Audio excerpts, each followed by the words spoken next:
தன் எல்லையை காத்திட எந்த எல்லைக்கும் போகக்கூடிய இந்திய மாவீரனின் கதை போரஸ் தினமும் இரவு 8 மணிக்கு காண தவறாதீர்கள் உங்கள் தந்தி ஒன் தொலைக்காட்சியில்.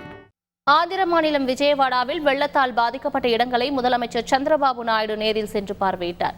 விஜயவாடாவில் வெள்ளம் சூழ்ந்த பகுதிக்குள் செல்ல வேண்டாம் என பாதுகாப்பு அதிகாரிகள் கூறியும் அதனை மீறி படகில் சென்று சந்திரபாபு நாயுடு ஆய்வு செய்தார்.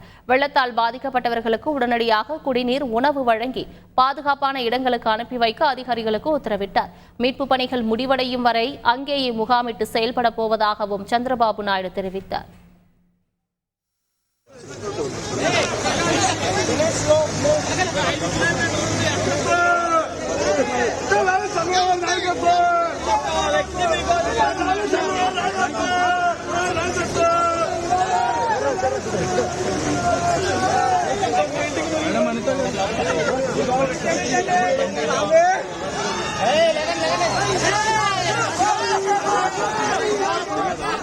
தன் எல்லையை காத்திட எந்த எல்லைக்கும் போகக்கூடிய இந்திய மாவீரனின் கதை போரஸ் தினமும் இரவு 8 மணிக்கு காண தவறாதீர்கள் உங்கள் தந்தி ஒன் தொலைக்காட்சியில்.